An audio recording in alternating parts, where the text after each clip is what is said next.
In the final days of December of just last year, 2025, with temperatures dropping below negative 15 degrees Celsius, hackers hit Poland's power grid. They targeted solar farms, wind turbines, and heat and power plants across the country. They deployed Wiper malware, which is designed to destroy entire systems and brick all of their equipment. They went after the communication links between renewable energy installations and grid operators. If they had succeeded, which they didn't, nearly 500,000 people could have lost power and heat in the dead of winter. Poland's digital affairs minister said that the country came very close to a blackout.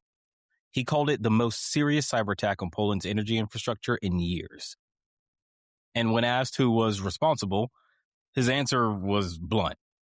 He said everything points to Russian sabotage. Security researchers have already placed the blame on a Russian state-sponsored hacking group. And this criminal organization, this cybercrime group, wasn't looking for a ransom payment. This was a coordinated strike on critical infrastructure.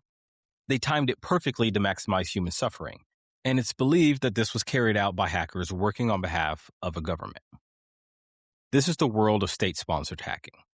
It's an entire ecosystem of groups that operate in the shadows and tote the line between government intelligence groups and organized crime. They have names like Sandworm, Lazarus Group, Fancy Bear, Berserk Bear, and the vast majority of them answer to governments in Moscow, Beijing, and Pyongyang. Today, in this episode, I want to pull back the curtain on this world. I want to talk about how these groups are organized and how they recruit and what they're actually after. And I also want to get into this transactional relationship between governments and the hackers that do their dirty work. But before we go deeper, we need to talk about terminology. In the cybersecurity world and national security world, you'll hear these groups referred to as APTs, which stands for Advanced Persistent Threats. It's a designation security researchers use for hacking groups that are sophisticated, well-resourced, and most importantly, patient. Unlike the one-off cybercriminal or small ransomware gang looking for a quick payday, APTs are playing chess. They're playing the long game. They'll spend months, sometimes years inside of a network, quietly gathering intelligence. The quote-unquote advanced part refers to their capabilities. The persistent part is key because these aren't smash-and-grab operations. These guys get in, they stay in, and they wait for the perfect opportunity to strike. Most APT groups are connected to nation-states in some way. The major players are Russia, China, North Korea, and Iran. Each country has multiple groups, and each group tends to have its own specialty, personality, and particular type of target that they focus on. The group behind the Poland attack is known as Sandworm. They're connected to Russia's military intelligence agency, and they have a history of going after power grids. Back in 2015 and 2016, Sandworm hit Ukraine's energy infrastructure, and they actually caused blackouts, cutting power to around 250,000 people. It was the first confirmed case of a cyber attack taking down an entire power grid. Since then, this group has continued to target Ukraine's energy, heating, and water facilities, especially after Russia's invasion in 2022. But Sandworm isn't the only Russian group focused on critical infrastructure. There's another group called Berserk Bear. It's also known as Dragonfly or Energetic Bear. This group also specializes in the energy sector, but they have a different approach. While Sandworm is known for destructive attacks, Berserk Bear tends to focus on reconnaissance. They get inside systems and map out how they work, and then they just sit there. According to a Department of Justice indictment, between 2012 and 2017, Berserk Bear installed malware on more than 17,000 devices worldwide. Their targets included the Wolf Creek nuclear power plant in Kansas, the Nuclear Regulatory Commission, and energy companies across the U.S. and Europe. In 2020, they managed to infiltrate the computer network of the city of Austin, Texas. But the part that's unsettling is that they haven't actually flipped any switches. They haven't caused any blackouts or explosions. They've just got in and sat there, watching, learning how these systems work.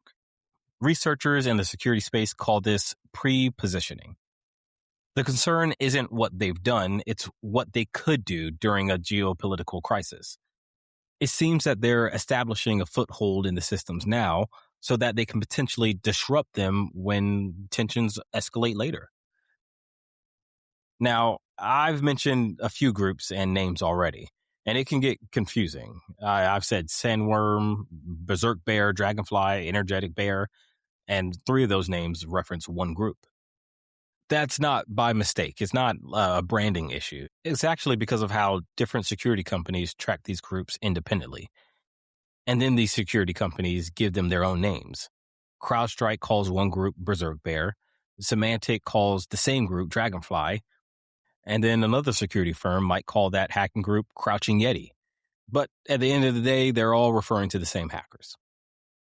CrowdStrike has a name convention based on animals and nationalities. Russian groups get bear. So you have Fancy Bear, Cozy Bear, Voodoo Bear, Berserk Bear. Chinese groups get panda. North Korean groups get Cholima. And Iranian groups get kitten. And I know it can get confusing, but what matters is understanding that these are distinct groups with distinct missions, even when they're working for the same government. Each country's APT groups tend to reflect that country's strategic priorities. Let me give you some examples. North Korea's Lazarus Group is probably the most financially motivated state-sponsored hacking group operation in the world. And the reason is simple. North Korea is severely blocked off from the rest of the world. International sanctions have strangled their economy, so they've turned to hacking as a form of revenue stream. Chinese APT groups are focused on intellectual property. Groups like APT-10 and APT-41 target aerospace companies, defense contractors, and pharmaceutical firms. They're after trade secrets, research data, and competitive intelligence. The goal is to steal confidential business data to give Chinese corporations an edge. Russian hacking groups tend to focus more on geopolitical targets. But here's a good question that everyone should be asking. How official are these quote-unquote state-sponsored connections? The answer is complicated because it exists on a spectrum. At one end, you have actual government employees. In 2022, the DOJ unsealed indictments against 4 Russian nationals tied to Berserk Bear. 3 of those guys were Russian officers who were assigned to a signals intelligence unit. These guys now have $10 million bounties on their heads. But there's also a murkier middle ground. Russia especially is known for using criminal hackers as proxies. Say a talented hacker gets caught by authorities. Instead of going to prison, they get offered a deal. The government says, work for us, do what we need done, and in exchange, we'll let you stay free. And then there's also the patriotic hacker model. In this situation, there's a skilled individual who shares the government's ideology and they conduct operations aligned with the state's interests. If they're effective, the relationship formalizes over time. They might receive tasking, resources, and a simple guarantee that they won't be prosecuted, as long as they follow the rules. And the rules are simple. If you do what we want, you'll make money. Just never target your own country's interests. Government-built units are the most straightforward. Intelligence agencies recruit technical talent directly, and they train them and then build units from scratch. China and Russia both have dedicated cyber units within their military and intelligence services. When the U.S. government makes a formal attribution saying that this specific group works for this specific government, they're usually drawing on classified intelligence beyond just technical forensics. The public evidence provided by security firms like CrowdStrike are often just the tip of the iceberg. Department of Justice indictments are the gold standard for attribution because they require evidence that could theoretically hold up in court.